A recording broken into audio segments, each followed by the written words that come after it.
following announcement has been paid for by the Wealth Management Advisory Club.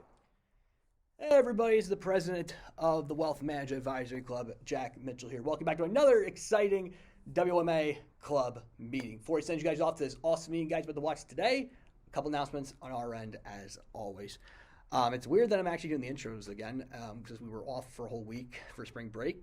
And speaking of spring break, that's the first announcement. I want to thank each and every single one of you guys for watching our spring break workshop spectaculars. All of our chapters we've been doing so far, we hope you guys enjoyed them. We had a lot of fun in the e-board working on them. And who knows, maybe we might do a summer break workshop spectacular. We might do that.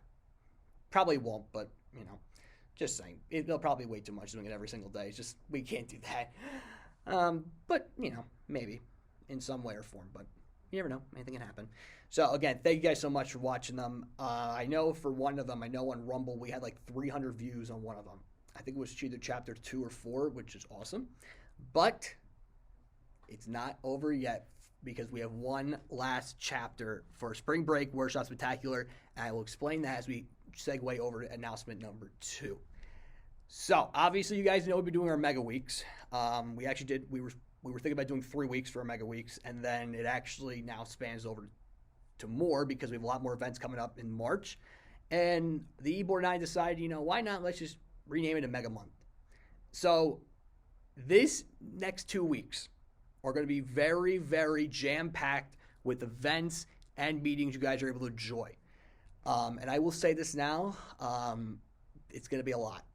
So for Mega Week 4 and 5, it'll be 10, that's right, 10 back-to-back-to-back-to-back club meetings and events hosted by WMA Club or co-hosted by WMA Club. And let me give you guys the laydown on what week 4 is going to look like. All right. So obviously Monday we had investment due diligence workshop, which was part of our chapter 11 of our spring break workshop spectacular. Today, which is the meeting you guys have to watch after we go to this intro, will be Withum featuring Tom Farrell, CFP and CEPA. Funny enough, that's actually the firm I'm actually interning with right now. And then on Wednesday, tomorrow, at the time of this recording, we will be co-hosting the Money Management Skills for College Students with Investors and Citizen Bank. This will be a PDP WMA Club crossover event. This event will solely be on Zoom, so for anyone who's wondering where the link is, it is on our link tree. We did update the link for it because I know if anyone did go to our link tree, it originally did have the, it actually brought you right to the PDP schedule. But what we've done is replace that with the Zoom link. And if anyone's forgetting, go to our link tree, go to our website, or even look at the email that Pat Wire sent out for all of our FDU students. You know, look at those. Please look at your emails. It helps out Pat, Mary, and Paige a lot on that end. And then, and that'll be at 5:45. Will not be at 6 or 4. I think I might have said that right, but 5:45. And then Thursday, March 23rd, will be a meeting that we always do every single year. When we bring this person in, we bring this firm in. I'm super excited for this one. It will be HSBC featuring Barf Frank. Yes, Barf Frank is coming back to the WMA Club. That'll be at 4 p.m. in the Mansion Room 12, Dickinson Hall, Room 104, Zoom, WMA Club socials as well. And then finally, Friday will be the final chapter of our Spring Break Workshop Spectacular. It'll be Personal Finance Management Workshop. That will be at 3 p.m. and it will solely be on our social media accounts. So it will not be a live instruction meeting. It will be already pre-recorded already, and it will be uploaded to our social media accounts at 3 p.m. It'll be live streamed, and then we basically will, glitter and fancy it up to put on YouTube and Rumble after the meeting is done. Okay, so that's week 4. And you know what? I kind of feel bad that I forgot I was going to give you guys a St. Patrick's Day surprise on St. Patrick's Day, but I forgot to do that. So, as a me of saying, oops, I'm sorry, and here's my makeup gift, I'm going to reveal to you guys the entire Mega Month, Week 5 schedule. 3, 2, 1. All righty. Okay, so Mega Month, Week 5, the final week of our Mega Month. Yes, we'll be doing this for 5 weeks, and amen, it will end here because after that, it'll be smooth sailing for the rest of the semester, hopefully. So, the first meeting for Mega Month Week 5 will be on March 27th. It'll be a real estate workshop Basically, if you guys already know, we did talk about a estate planning workshop. We're actually going to talk about real estate, and it does actually apply to wealth management a little bit. And I will explain that on Monday. That'll be at 6 p.m., and that will be only on WMA Club socials only. So again, like the meeting this Friday coming up, it will only be on our club socials. Again, it will already be pre-recorded. It'll be live streaming on our social media platforms, and then it'll be, we will update it, edit it out, and we will put it up on our YouTube and Rumble page for you guys to view them as well. All right, and then the 28th of March, this meeting I am also very, very, very excited about. JP Morgan, Chase & Co. be coming in, but the person that's coming in, and I am happy to say this, is the OG president of this club, one of the founding members of this club. Alex Tregovic will be coming back to the WMA club for the first time in over 2 years to speak to his own club that he started. That will be at 6 p.m. in the Mansion Room 13, Dickinson Hall, 1170. Zoom and our WMA Club socials as well. And I hope you guys are all able to show up for that event because he will be presenting in person for that event. I will definitely be there in person. It'll be an awesome event. Hope you get you guys all there. All right. So now, March 29th or March 31st, it will be a 3-day, all-day event. Even though we are not technically a corporate sponsor for it, we are going to be co-oping with PDP program. It'll be a bonus event. It'll be the Quinnipiac Game Forum 12. So obviously for any of our members or WMA Club and SMEF who are actually going on that trip, including myself, which will explain the meeting on the 30th, why I'll get that in a minute. That will be an all-day event. We'll be in the Sheraton New York Times Square Hotel. There'll be an awesome event. Hopefully network with all you guys who actually are going to be participating in Quinnipiac Game Forum, and hopefully some of you guys might even notice our club's meetings. And then on that same day, on the 29th, will be International Night. So that will be at 3 p.m. in the Student Center Mall. So basically, for not only our club, but for all the other clubs at FDU, they basically have been, they actually were, they were asked to pick one country to bring in a food or basically do an infograph on. So again, unfortunately, I will not be able to be representing at WMA Club because I'll be in New York, but I will have somebody from WMA Club represent the club, probably one of our EBOR members. And that will be at 3 p.m. to 6 p.m. in the Student Center Mall. And then to wrap up our mega month, UBS will be coming in. You may remember this person's name because he was actually one of our second to last speakers at last year's spring semester schedule. It was Thomas Kanigati. 4 p.m. in the Mansion Room 12, Dickinson Hall, 1104, Zoom, WMA Club socials as well. For our forum members, I am hopeful that one of our EBOR members from forum will be able to be there in the room to monitor the Zoom card because I will not be there. I will still be in Quinnipiac doing the Quinnipiac Game Forum. So again, if no EBOR member is able to do it, I will just tell you guys, meeting in person at Metro, Zoom, WMA Club socials for that meeting alone. But I will let you guys know in the group meet if that does change or anything else like that. All right, so there's that. 3, our social media accounts have been getting a lot of follows lately. We're getting a lot, and I mean this, we're getting a lot of freaking followers. And funny enough, our now most viewed video was actually the IMA meeting that I presented this semester. So I was actually very proud of myself for that. And I will say this now, I don't know when this is going to happen, but in the next couple days or so, we will now have an 8th way of watching the meetings live. And that will be, and finally, after months and months, ever since we started this account, we are finally going to be able, and I'm hoping, and I am praying this happens, I'm praying, that at some point we will be able to live share meetings through TikTok. And I'm not joking, through TikTok. And not just my TikTok account, but through the WMA Club's account.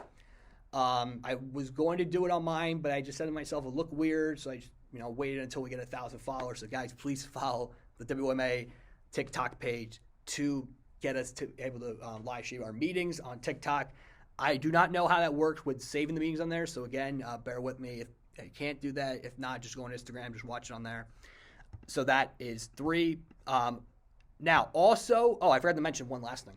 I forgot that includes in the Mega Month Week 4 schedule, but it actually goes in Week 5 actually.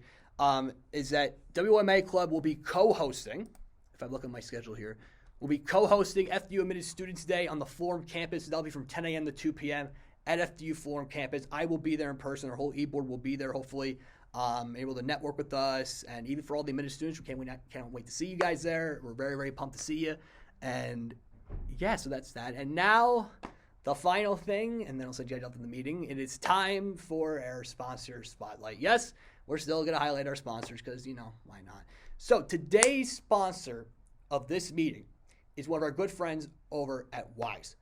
Wise is the easiest way to move your money abroad. Whether you're sending money for your next vacation, covering costs for your overseas business, or helping out family and friends, Wise is the smartest way to do it. Wise was formerly known as TransferWise, and what makes them different from the rest, they offer unbeatable rates, a fast and secure service, and you can trust them as they have 5 million happy customers in more than 70 countries. 70 countries. They use the same exchange rate you'll find on Google, so you don't even have to worry about extra fees or hidden fees like with the bank. Plus, with Wise, you can make international payments in over 50 different currencies, and your funds will arrive within 2 days.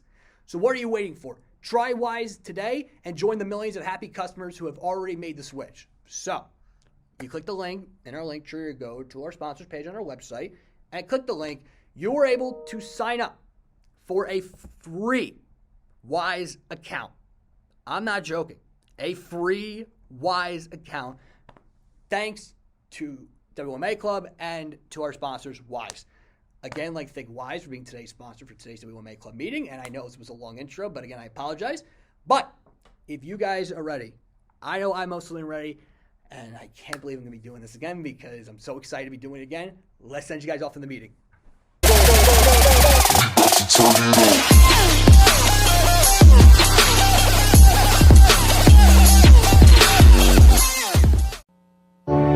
And now, our feature presentation.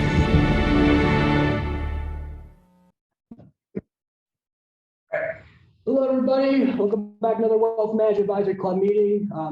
Hopefully, everyone had a happy and healthy spring break. I know I did, so do the rest stuff.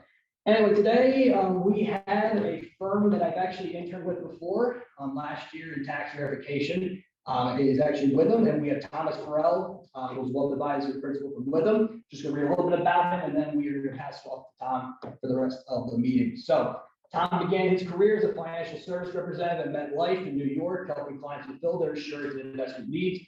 Tom then moved on his work way towards becoming a trusted financial advisor at RegentAtlantic in New Jersey. He obtained his CFP certification in 2004 after completing his coursework at FDU. Oh, we have an FDU alumni here, so as part of being a valued advisor, Tom has spent time serving on investment committees, researching asset classes and portfolio construction, rebalancing portfolios, and implementing tax efficiencies. In addition, Tom believes each client should benefit from the planning process to optimize their financial lives, given their goals and priorities. Accordingly, Tom has advised clients on their topic range from Roth IRA conversations to the use of Revocable trust. And before we begin, welcome back, Tom, to FDU from all of us here at WMA Club. And with that being said, guys, thanks for turning cameras on, ask a lot of questions on live streams. And Tom, I'd like to take it away from here. All right. Well, thank you, Jack. Your house. So I'm always muted. Yeah, so they're able to hear you from this. All right. Well, I appreciate that introduction. And yeah, I did. I know one of the things that we're going to talk about today is the CFP, the course studies and the exam. And I did my my course studies here at FDU over at Danforth Hall. Is that still Danforth Hall? Danforth. It's closer to Park Avenue. That part of campus, by the hotel. No, I'm not familiar with that. But so yeah, good to be back. Appreciate you having me. So I put together, so I got the agenda from Jack in terms of a bunch of different topics, and so I can jump into those, and we can kind of cover some of those topic areas. And let's see here. So Jack, is there a way for me to see how many folks are? I basically will have the ability to do that, but I will tell you right now, we do have about 50 people on here. So, and that's including our live streams and all that. So 50 people are watching this right now. Okay. All right, great. So let me, I'm going to share my screen.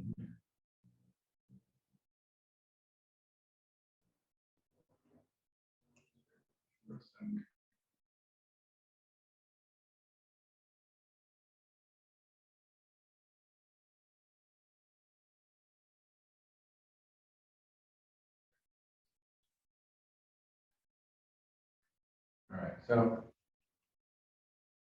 here's the agenda of some of the different topics that I can chat about today, and certainly as I go through this, if anybody has questions, I'm sure you guys have to raise your hand digitally and let me know what's on your mind. Yeah, just a quick word about the firm I work with. So the name of the firm is Withum Wealth Management. We are a registered investment advisor. And that's one of the things that we can chat about today in terms of the different corporations and firms out there. If you pursue a career in wealth management, the RIA platform, if you will, is one that I've been in my entire career after I left MetLife in the city. And I do believe in the RIA structure in terms of the fiduciary responsibility that we have to our clients. We can talk a little bit more about what those choices look like out there in career development. Our clients are typically individuals. We also work with retirement plans. We work with nonprofits, corporations, and things like that. We are a fee-only firm. Currently, we manage about $1.4 billion of asset management. I work down the street here, not too far from the Madison campus of FDU. I'm in Withum, New Jersey, and we have our headquarters down in Red Bank, New Jersey. So, wealth management. I know this is a very broad term, and I think when you boil it down, it becomes something, at least in my mind and my colleagues, it's pretty simple. It's really beyond investing. I think the simplest definition is really the marrying together of investment management with financial planning. That's truly what wealth management means. It really goes beyond the actual investing. And I know a lot of attention gets put on the portfolio management part of what we do in terms of wealth management, but that becomes a piece of what we do when we work with clients. It becomes the engine, if you will, in terms of once you find out what it is clients are trying to accomplish, what their goals are. The portfolio becomes something you can customize and build out. And in terms of what you're interested in from a career standpoint, there's a lot of different ways that you can find opportunities at different firms depending on how they're structured. If you're really into the portfolio management side of it, but I think part of what we're talking about here today is what it means to build a career in wealth management. And I think a lot of people think, okay, that's the advisor role, and that's what I do. There's lots of other opportunities as well. So again, wealth management, as far as my experience has been over the course of my career, it was really eye-opening once I left MetLife in terms of being in a company that they do great work on the insurance side, but for me, in terms of my career, what I learned there was I wasn't good at selling product, and you got to be good at selling product if you work for a large insurance company like that. And I was also very young, right? So I didn't really feel comfortable as a 22-year-old selling large insurance policies to folks that I had just met. And there becomes some, in terms of the bottom line, that MetLife is in business for a reason, right? And they have products that they sell to consumers that work. But if you're not set up to be a salesperson and you really want to get into more of a relationship and providing advice to clients, that's what I realized about myself back then. And when I got into the wealth management world, like I said earlier, I dove right into the registered investment advisory part of it. I found a firm here in New Jersey that was an RIA that had been around for probably about close to 20 years at that point. So, they had been building some success, and they were looking to add, newer, younger people to help with that growth over time. So, I really think that if you're planning on a career in wealth management, being an advisor, you're really trying to be somebody who provides solutions to your clients, and that certainly goes beyond just investing. I saw this point about the day in the life of, and I have a few bullet points here on the page, and this is really, just touching the surface of what we do on a regular basis. But as you would imagine, you start working with clients, and then you get introductions to other clients. Start working with those clients. Before you know it, you have a pretty decent list of families, or depending on the type of clients you work with, it could be retirement plans, could be nonprofits, things like that. Before you know it, you have a pretty good amount of clients that you're working with on a regular basis, and they're all expecting you to obviously be there for their needs and to pay attention to what's going on. So, a large part of what we do, of course, is sitting in meetings with clients, right? Whether that be in person or virtually. So, what we're doing right now via Zoom, and I got to tell you, over the last 3 years or so, the amount of clients that are comfortable having a meeting via Zoom or Teams from Microsoft has like skyrocketed. It's really kind of made scheduling out a day a whole lot easier, I think, for us and for clients. There's still some clients that that really want to meet in person, and I think at this point in 2023 being removed at least from the height of the pandemic that we saw back in 2020 and early 2021. I'm back at the office, pretty much 4 days a week or so. I could be there 5 days a week if I have enough meetings and things like that. But it's also nice to be able to work from home and leverage the technology that the industry has built out over the last decade plus.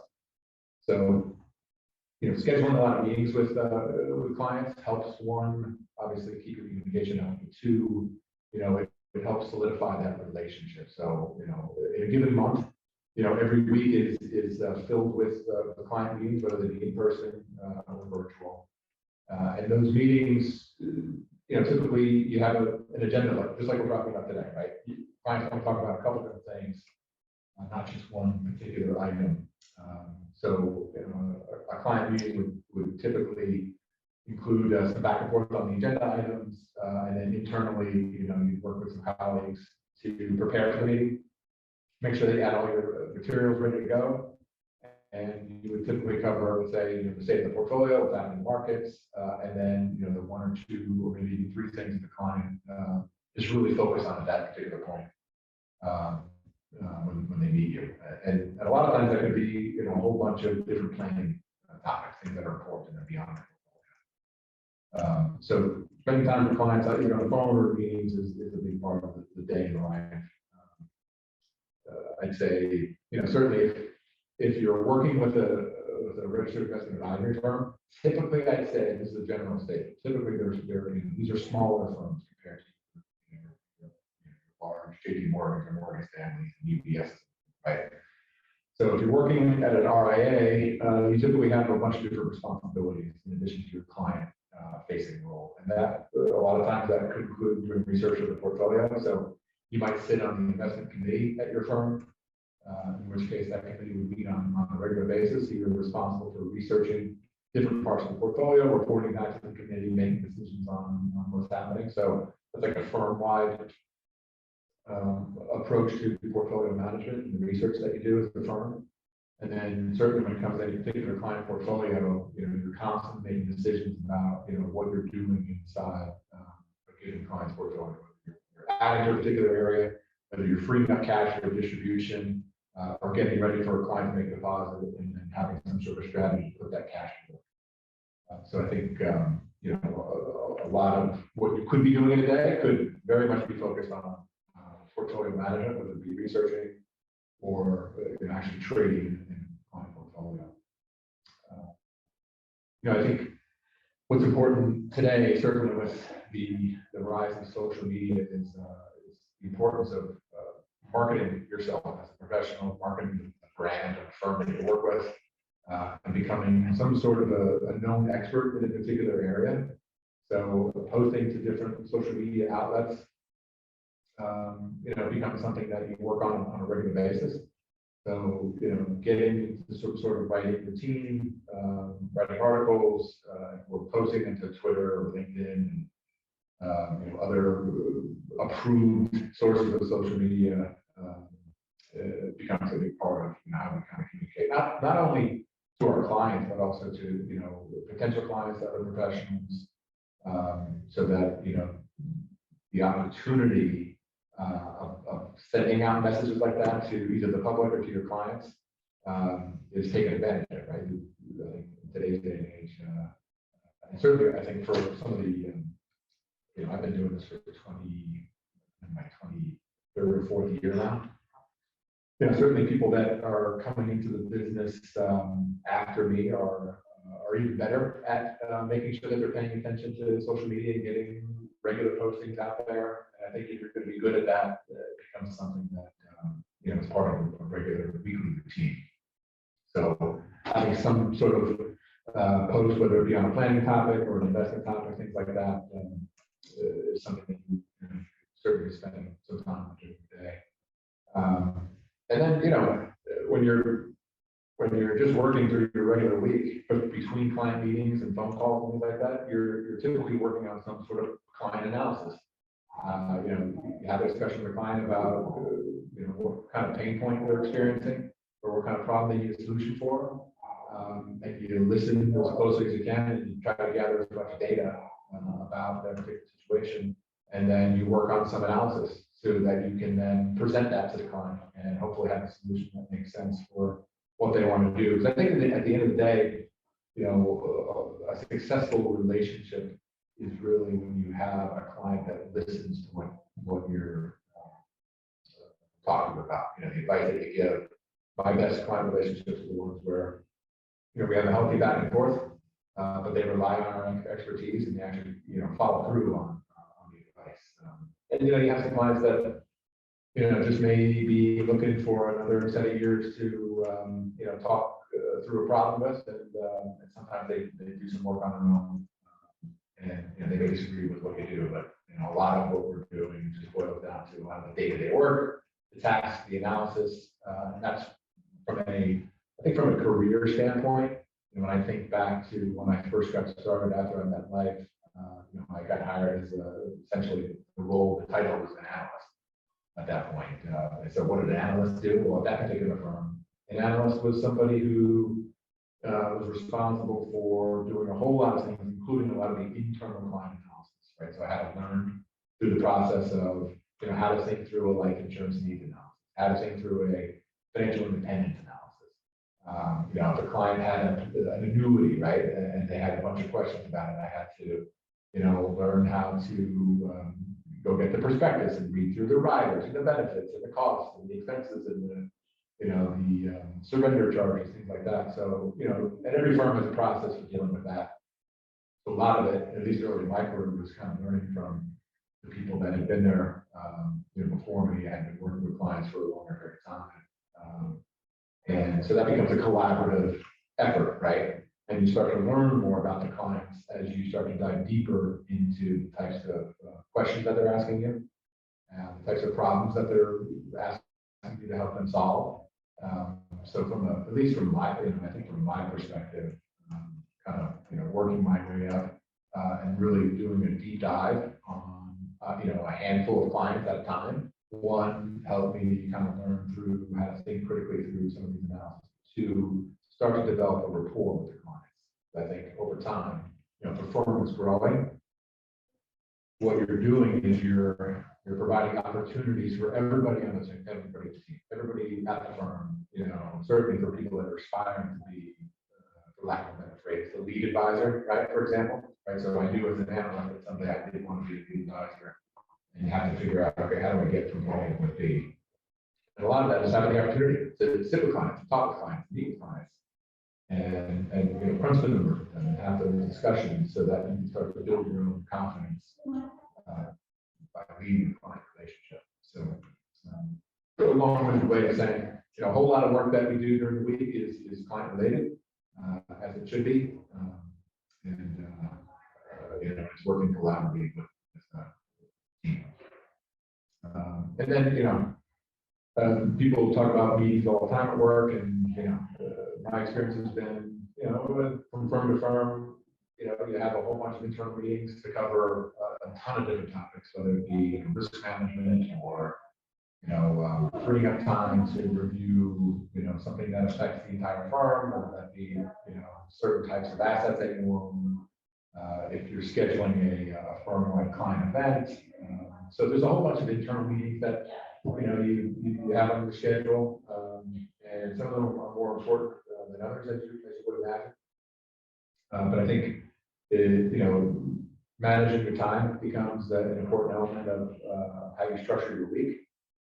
Because I'd say as a wealth advisor, certainly you get to the point where you're a lead advisor. So you're structuring your own week, you're structuring your own day, and you have a whole lot of control over how much you fill up your day in terms of client stuff versus internal meetings, and certainly in terms of the leadership role at a firm, you also have some decision making about what types of meetings are important and which ones don't need to be, let's say, had on such a regular basis. So, hopefully this is a little bit helpful just in terms of a day in life. And a lot of it's client facing or internally doing some work with your colleagues, working on articles, going to conferences, learning more about your craft, speaking engagements, and things like that. So I think there's a whole lot of good things you can do if you can structure your time wisely.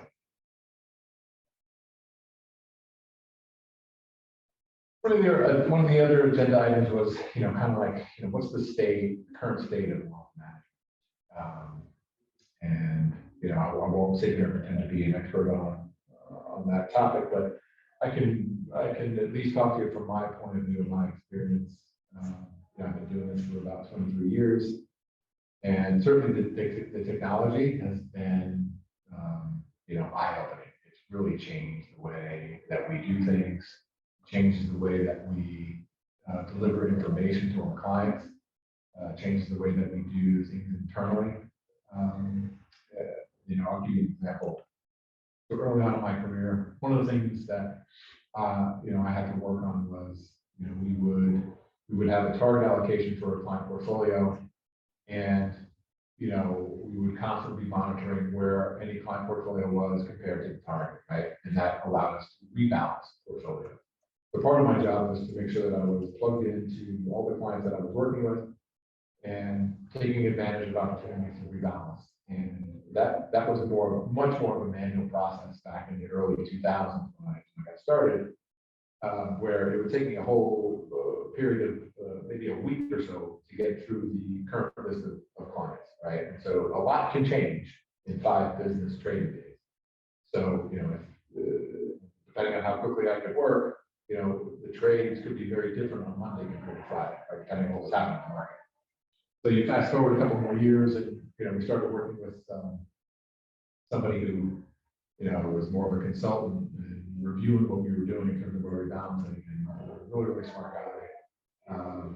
And he helped develop software that we started to use, and it was later sold to TD Ameritrade, called iReval. So that's, like an industry-changing type of technology that saved a ton of time in terms of being able to look at client portfolios across the entire firm, right? You can run every single client portfolio in a matter of minutes, figure out, who was essentially out of balance and what trades we thought we wanted to do, and be able to execute those on a much faster, more efficient basis. So, that was something that really kind of changed, not only for us as a firm, but once it was sold to one of the larger custodians, a lot of other firms out there adopted it. So technology has certainly made our jobs a whole lot easier, and people are expecting to be able to do a whole lot of interfacing through just being on their phone, right? We do everything else on our phone, and I think a lot of clients are expected to be able to be plugged into their portfolio by using an app that your firm hopefully can deliver.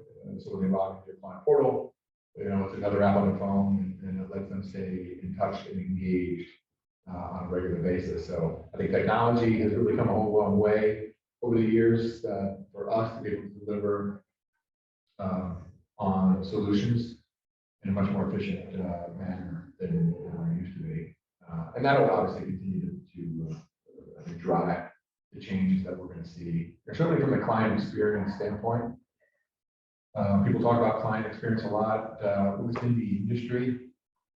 And what does that mean? I think it really means, you know, if I'm a client and I develop a relationship with a wealth management firm, I think it's, you know, how engaged do I feel? How easy is it for me to access my information? How easy is it for me to, you know, be able to, you know, schedule time with my advisor? Are the solutions clear? You know, it used to be that you would deliver a hard copy financial plan to a client that was 45 plus pages long, which looked great. It had all the charts, it had all the, you know, graphs and the tables and whatnot. And if you really had the time to reference it, you could, you know, it could be a very useful tool. But a lot of times, you know, something like that becomes so cumbersome and it just gets put on the shelf at home. And if there's a question, you know, clients could then just pick up the phone or shoot an email and ask the advisor, you know, a question about something that was in that, you know, that plan. So now people are looking for things that are more adaptive, things that are more fluid. They want to be able to talk about solutions and see deliverables, you know, in a much more efficient way. That, you know, technology is helping, I think, the client experience a whole lot more. You know, I have a note here about the fiduciary role. You know, I started to talk by describing who we were as a firm and the fact that we are set up as a fiduciary. But I think one of the things that is still a problem, I think, out there with, you know, wealth management, financial advice, if you will, is there's a lot of public confusion about, you know, how different firms are set up, about how different firms are paid, right? There's confusion about, you know, if there are any conflicts of interest, right? And how do those get reported? And as a consumer, how do I tell one advisor apart from another? And, you know, there's also a whole bunch of, you know, I think there's some misinformation out there about who calls themselves a financial advisor, because there's not, you know, the regulation, I think, on that part of it is not there, just in terms of making sure that, you know, if you are in the business of financial advice, that you're properly credentialed and you've gone through, you know, some rigorous training for it. And I think that's, you know, we'll talk about CFP in a minute, but, you know, think about the public accounting profession. You know, the CPA is a license, right? It's regulated by authority at the state level, and you can call yourself a CPA, and people know exactly what that means, right? So I think right now there's such a diverse landscape when it comes to financial advice out there.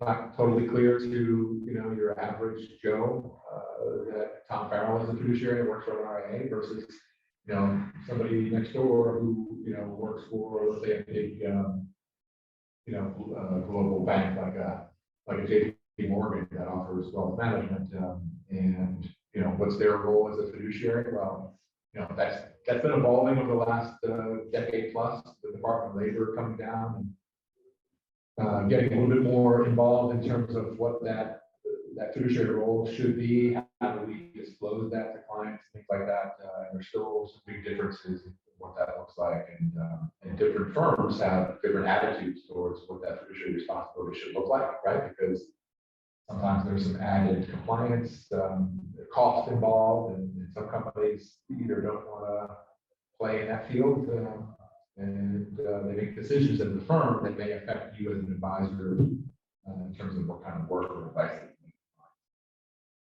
So I think, you know, the current state of wealth management still needs, I think, some more clarity when it comes to the public in terms of who we are, what we do, how we get paid, and what our roles are. And then my last point on this slide is just talk about demographics. And, you know, what I mean by this is that I think the history here is that, you know, a lot of these firms, especially RIAs, I'll call Registered Investment Advisors short, RIA short for that. You know, they were firms founded, let's say, back in the 80s or 90s or so, and the professionals, the founders, are aging, right? So, you know, they're looking to get paid, you know, and they're looking for buyers for their firms, and they're looking for the next generation. So I think what I mean by demographic shift is that, you know, there's a huge opportunity for advisors out there now. There's younger advisors, because, I think as a fiduciary and a wealth advisor, at the end of the day, what you're looking for is a long-term relationship with clients. So, being able to be there on a regular basis for clients, have them believe that you're in it for the long haul, I think that matters. And I think there's an opportunity that is right in front of the wealth management industry right now, in terms of all these firms that are, transitioning, let's say, that are going to be sold, or they're going to be taken over by, by employees that they already have on staff. I think there's more women that are becoming CFPs. We're becoming more diverse in terms of the opportunities that are available for folks that are studying in the wealth management space coming out of college. So I'm encouraged by the fact that there's more schools like FDU that are focusing on wealth management, and they have clubs like this. So we have firms like us be able to chat with you and answer questions, and hopefully be helpful as you make your own decisions. All right, CFP exam. So let me ask. So Jack, let me ask you a question. Yes. Undergrad now, is there a program for FDU for taking your exam undergrad? Absolutely. Okay, that's gonna shift since the day that I took it. So I took my CFP back in the early 2000s, and my advice for the CFP exam is to really get started early. I think if you're going to be in wealth management, and certainly if you want to be a fiduciary, right, and build a career, I think the CFP exam is like the minimum of what you can do to get started. I think it shows that you're serious about providing financial advice to clients, and it's kind of table stakes, right?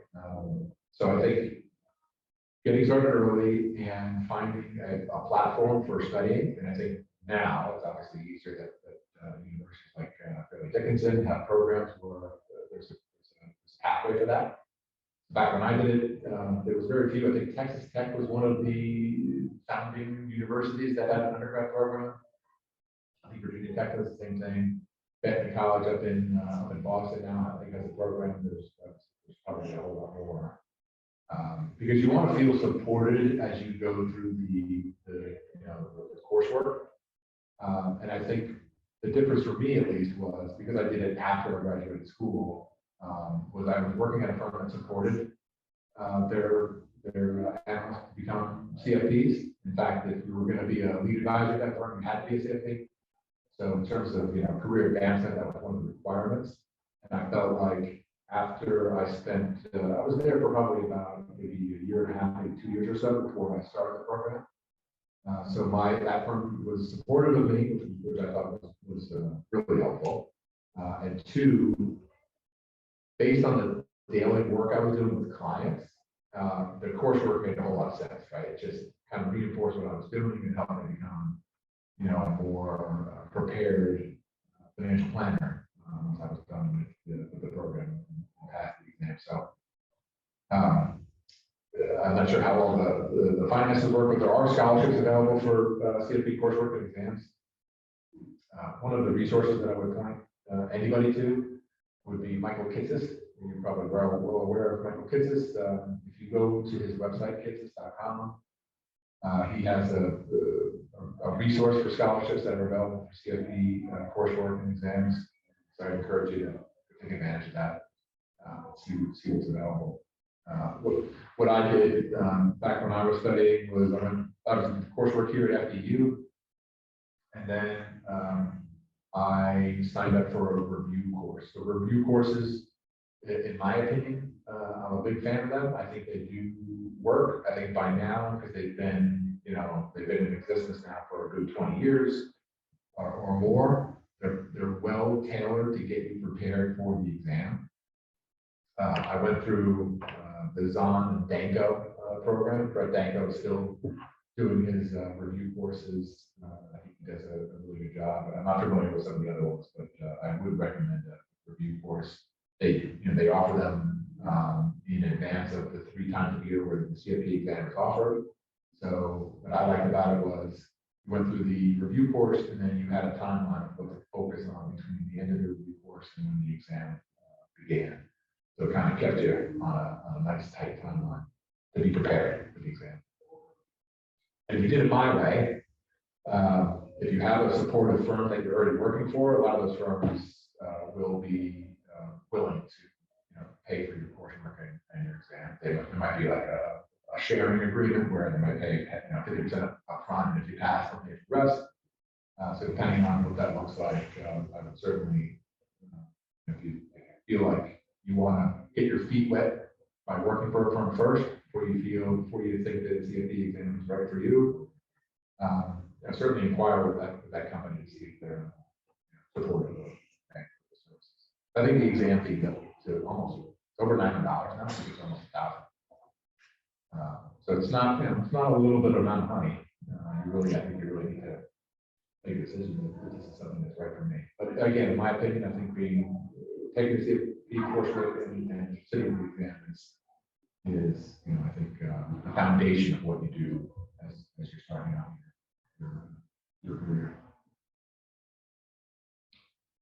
And I guess just to follow up on that, CFP, it's not like if you take the exam and you're a CFP for 5 years and move on. If you're going to be a CFP, you're a CFP for your career, which means you're committed to what the CFP means, right? And again, the CFP is not a license, right? It's not a CPA. It's a trademark, really, is what it is. So they spend money on ads, right? So you pay your dues every year, right? And those dues are expensive. I think they're up to about $450 a year. And I forget when they first did their first ad spots, but that was maybe about 10 years ago. I'm trying to get the word out to the public. Again, going back to the public. CFP is trying to let the American public know what the CFP is, how it sets it apart, right? So that if you're looking for financial help and advice, you could go find a CFP in your local area, right? And feel like you're sitting with somebody who knows what they're talking about. So they just came out with their most recent ad, where you can go on the CFP website and click their link on your writing. But again, they continue to try to find ways to educate the public on who we are and how we differentiate ourselves. But because it's a trademark, you can't just say I'm a CFP. You have to say I'm a CFP professional, right? So there's all these rules in place in terms of how you market yourself, how you use the letters when it comes to sending emails, what's on your business cards, like that. So that's because they're not a licensed organization. They're a trademark. So will we get there at one point? I think maybe. I think that'd be great, but as far as it currently stands, wait. And yeah, I mean, if this is what you want to do, if you want to be a fiduciary and provide advice to clients, I think the CFP aligns with that type of thinking. So that should align with your values. And a lot of firms out there are just really supportive of the making sure that their employees are learning more, and CFP is part of that. I think it's easy. It's easier now than at least when I started to find firms that are very supportive. I hope that's helpful. One of the topics here was changes to wealth management. I think now more consumers are being served. And if you think about robo advisors, right? There's a whole segment of the public that they have assets to invest and they have their own financial problems, right? You don't just have financial issues and solutions to solve for if you have over $1 million, right? Everybody has their own financial issues and goals and objectives. So the technology that's out there now is serving a whole lot more people than we ever used to. And, I think that's a good thing because I think more people do need financial advice. We don't learn a whole lot of this stuff at earlier levels of education, which I think is a disservice. A lot of us start to learn about, how to put all these financial pieces together after we're done with school, for the most part. And so, I think the technology today allows everybody out there to be able to open up an account with just a couple of clicks on your phone. You can link it up to your bank account. You can start funding accounts, very easily these days, investing, and you can also get linked up to a platform that can help with advice. So I think the changes that we're seeing in terms of the technology is something that, advisors like me need to pay attention to.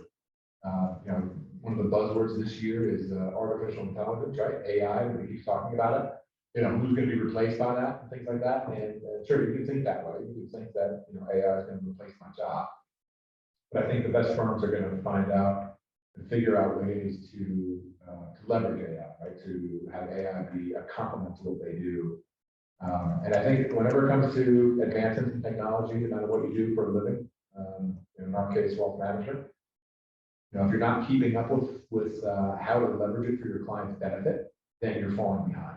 So, I just think that, if you work with firms that pay attention to this, they don't ignore it, they embrace how it can help client relationships, and embrace how it can help building their firm, right? Finding new talent. I think that is just a benefit to what we do and the types of work that we do for our clients. So tons of change when it comes to tech. Again, I think there's more opportunities. I think our profession is getting younger, we're more diverse. I think about our firm right now, and we have a bunch of, I'd say, people that range from everybody that's maybe just been out of school for just a couple of years to our founder who, has been doing this for about 40 years or something. We have a good group of people right in the middle there. So I think we're poised for good growth, and there's a lot of other companies that I think are adding people that are really helping firms be able to speak to a whole bunch of different clients, right? And be able to, spread the awareness about how we can help, different clients, and just be more relevant moving forward. And I think the other thing is, fee structure. If you talk to anybody in the wealth management business, buzzword is AUM, assets under management. Do you bill based on AUM? And what do you charge? What's your percentage, right? And a lot of those fees have gotten compressed over the years. I've seen that personally over the years that I've been doing this. And you can even look at the custodians, right, where we custody assets like the Charles Schwab's and Fidelity's and TD Ameritrade, things like that. It used to be that they would charge $20 for a trade, right? And then that went down to $15, and it was $12, and it was $8. Now it's $0, right? For most ETF and stock trades. Some of these firms still charge a couple bucks for mutual fund trade, things like that, but they've really kind of reduced that down, and they've limited the trading cost as a differentiator.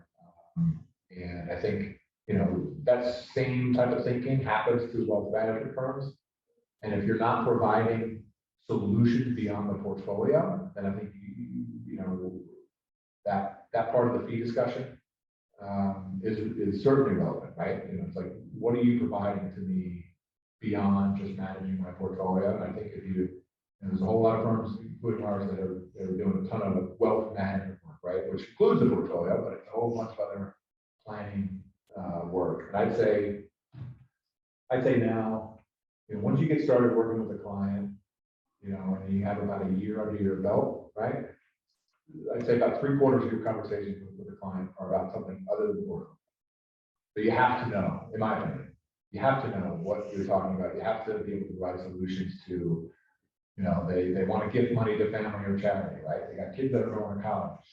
They have to support parents, right? They want to get their estate planning in order. They want to know how they can leverage estate planning, given where estate laws are now and where they're supposed to change, come 2025, right? So there's a whole bunch of things. One, when it comes to, estate income tax rules, things like that. How can you take advantage of that particular client situation, given where the structure of, the current law stands, what the opportunities are, so that you can provide value for them. And a lot of times it's them and their extended family. A lot of times our clients are really trying to benefit, people that they love and institutions that they care about when it comes to charitable plan. I think that fee structure has to encompass the real work that you're doing with clients. And if, I think if you're truly doing that, you can justify your fee, but I think that fee structure will continue to evolve for the wealth management community, depending on what it is that you're delivering. And Robo has certainly been something I think that has opened the eyes of a lot of people in the business because it can really drive the conversation for fees down. Where you really have to figure out what kind of service by our clients. Career advice. So you're talking to somebody here who has spent basically his entire career in the RIA world working for what I would describe as the smaller RIA, right? And small is a relative term. So I'll say small in terms of we're not, your nationally known brand. I'd say large in terms of if you think about the RIA community, and again, this is a measuring tool that's used out there, but how much assets do you manage, right? Once you get over $1 billion of assets under management as an RIA, you're considered on the larger side, right? Because there's so many different RIAs across the country, and a lot of them, manage, a whole lot less than $1 billion, right? So, I'd say my career has been in the smaller world, even though they've been in, some pretty good sized RIAs, but certainly not in the nationally, known brands, like your, JP Morgan and your Bank of America, Merrill Lynch, stuff like that. So what I would say is, you got to figure out what works for you, right? Whether you like a big firm or a small firm, whether you like the broker model versus the fiduciary model, right? So I'd say try to connect with as many people in the business so that you can start to get a feel for how they're different, right? And how they might, best match up with your personality, how you want to build your career. I know one way basically, but I have colleagues that are in all different size firms, and I've tried to learn from them over the years about some of the challenges and issues and opportunities they face compared to my path. I like the path that I've chosen, but I know it's not the only way. And certainly you could, it's easier today to build your own firm, right? With the technology that I keep talking about. If you want to build your own firm, I think it's easier than it's ever been. There's better platforms for custody. There's technology for advice, right? Getting up and running, having a website, opening accounts for clients, things like that. It's there. So if you have that entrepreneurial spirit, do that, and you want to build your own firm, certainly I think that opportunity is right in front of you. And then I'd say that there's a whole lot more than just being, an advisor, a wealth advisor, right? So when you think about the different roles that are involved at a wealth management firm, as you would imagine, there's marketing opportunities, right? There's operations, there's compliance, you have executive roles. I'd say when it comes to RIAs, a lot of times over the course of time, most of the leadership for RIAs are done by the same people that are client facing, right? So if I'm a person that loves to be a financial advisor, love to give advice to clients and manage portfolios, and it's my firm, then I happen to also be the CEO, right? I also happen to be the COO. And is that the best way to lead a firm and grow a firm over time?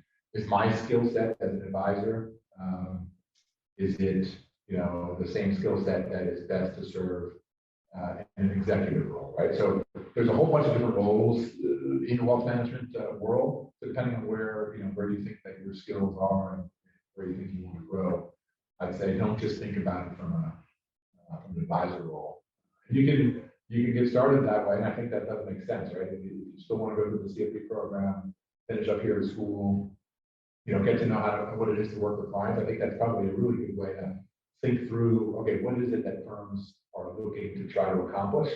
And if you have an understanding about what it means to serve a client, I think that can help you also make decisions in terms of how to run and lead a business. And then I think the other thing would be, the role of niches. There's a whole bunch of general advisors out there, which is great, but I think in terms of opportunities moving forward with a very skilled workforce here in America, is if there's a niche, there's a particular sector or niche that you have an affinity for, if you can become the expert in that particular area, that does help you set you apart from your competition. And you can build a whole firm over a niche model. And I think that helps you kind of settle in. So when it comes to like career advice, right? Obviously, you know, let's say you start working for XYZ firm and you're there for 2 years and it doesn't work out and you jump to ABC firm, great, you can do that. But I think at the end of the day, if you want to be an advisor, which means you're working with clients, those clients want to have a relationship with you. They want to know that you're there and you know you're going to be there for a while. So I think there is a element of settling into a particular type of firm, a role that you feel most comfortable, and a role where you feel that you can tell your client, yeah, I'm going to be here for the long haul. I think that that's part of being an advisor is figuring out exactly what you think your role is and how you want to build out your career and be there for clients. Because if you jump around, let's say for lack of a better phrase, then that also means typically that you're ending that client relationship, right? And if you move from one firm to another, a lot of times those firms are going to ask you, are there any clients you can bring with you to our firm, right? And there's a whole bunch of contractual agreements that you sign when you become employed somewhere. And a lot of times they say, no, you can't take those clients with you. They're the clients of our firm, right? So you want to think through what it means to move from one place to the other. What does it mean for you as an advisor? What does it mean to the clients that you've been working with? And to the new firm in terms of how attractive you are as a candidate. I think that all plays a role in terms of how other companies see you, and I think how you view, where you think your career is headed. Internship opportunities. Yeah, so as you would imagine, our firm for the most we do internships. We're a smaller firm. I want to say, in terms of total people we have, we're close to 20 people, so we're not huge, right? We do internships every year, and I'm not the lead of the intern program that we have, but we do make decisions in terms of when we have people in and how many people we think that we can support, so that we're providing quality work for our interns. So I'm happy to field any questions for folks that are curious about our particular firm when it comes to internship opportunities. But I would say, I'm sure that the Wealth Management Club here has developed relationships with other area firms and things like that. So I'd say leverage that as much as you can. Get other people to come in to give their perspective, right? I'm just one person giving you my perspective. Get more people in here from other companies, right? To give more perspective in terms of what their pathways have looked like, and therefore what opportunities those companies they work for have to provide to you, right? As you think about your own career.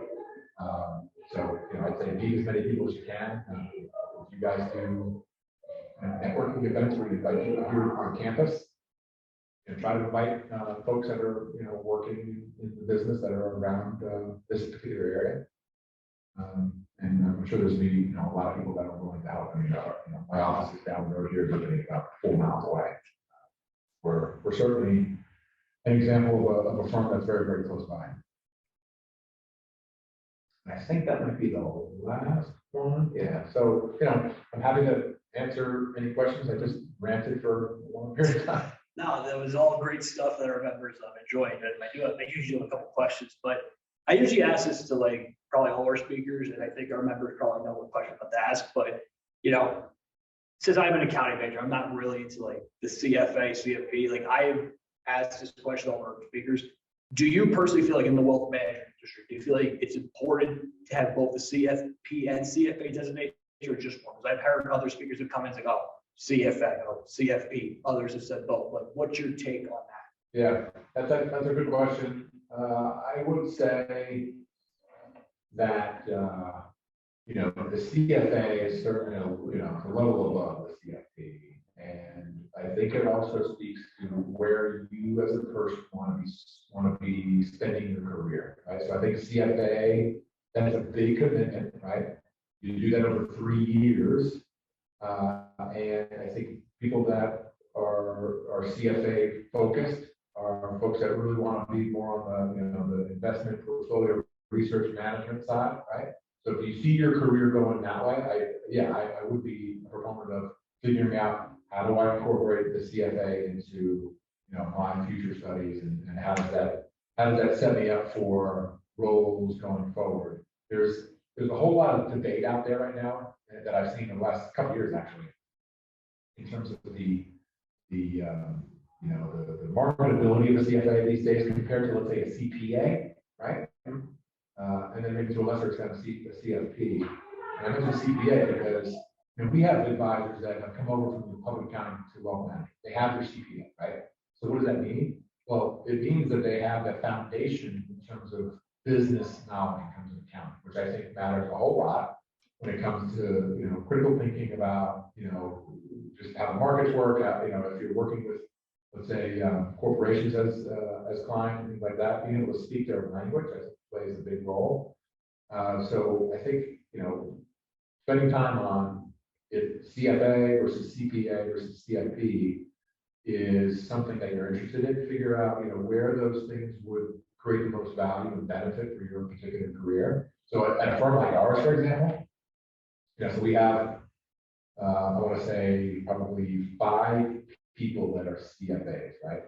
Those CFAs, I think all of them are on our investment committee, as you would imagine, right? So those folks are really, into the research that we're doing, and as one of their colleagues who is not a CFA, that makes me feel good that I have my CFA colleagues that are on the committee. I'm on the planning committee at the firm, but if I wanted to spend a whole bunch more of my time, let's say, more internally focused on how we build portfolios, manage portfolios, trade portfolios, then I would go CFA route and say I'm really taking advantage of the knowledge that the CFA has to offer with what I want to build out for my career and the type of work that I do. So hope that's helpful. I was just kind of geared towards where you think your pathway is headed, because there's opportunities there. And I think it is because people know that the CFA is hard to do.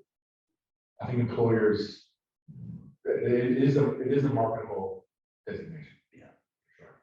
I've heard of actually, I think from what I remember, I think someone came in and spoke to us last semester about it. It's like 4 years to take the exam, like all 3 levels. And I was like, good thing I'm doing CPA. It's only taken me 18 months at least just to get the designation. Right. Yeah. They're talking about commitment. Yeah. You need to have a roadmap for, okay, I'm going to start it. I'm going to finish it in a couple of years or something. But all along the way, you're getting better. You're learning more and more as you pass each level. So I know I mentioned the intro that you are a former FU alumni. What was your favorite FU Silverman moment that you had here? Well, let me clarify. So the FU is where I did my CFP coursework, right? So technically not FU. I'm a graduate from Bucknell University. Right? FDU was one of the universities that was sponsoring CFP coursework. Oh, really? So I came here and I did all my coursework with that portfolio, I said. Yeah. So yeah, and a few different colleges did that sort of a platform for studying. So I can't really answer your question. I think totally clears things up there. Yeah. And then the last question I have, and I think this is one question I usually have all our members ask, is that for any of our members, and I know there's some of them on this call right now who are, some of them are freshmen, some of them are sophomores, who haven't really decided yet if they want to go down the wealth management, maybe do finance or accounting. Like, what would be the one piece of advice you want to give to them? Like, if they're like on like the way, it's like, oh, I maybe want to do wealth management as a major, maybe want to do as a minor. Like, what would be the one piece of advice you want to give them?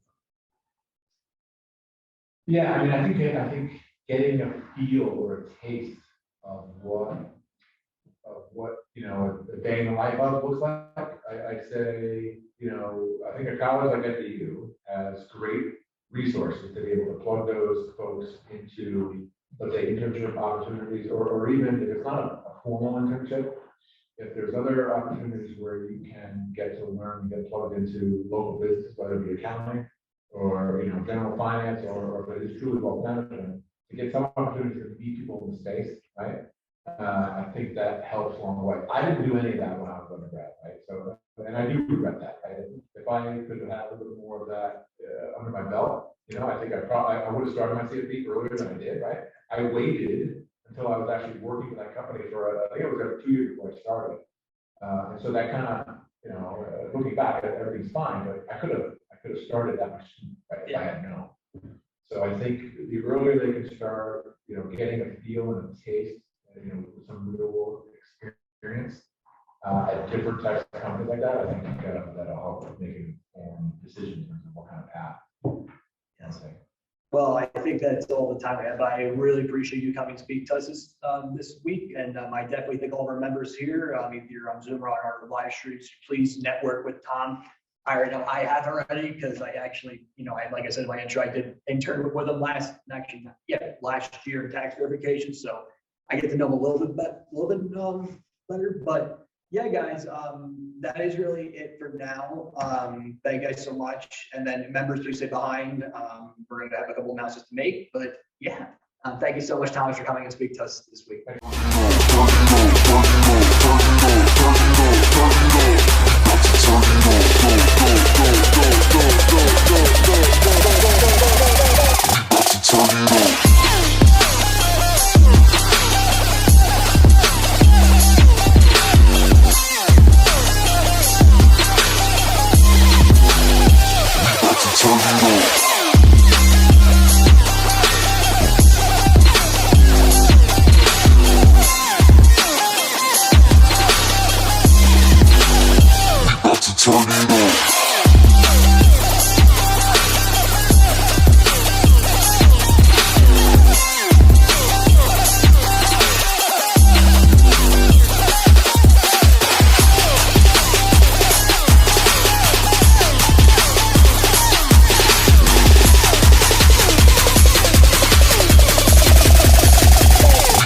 Tony.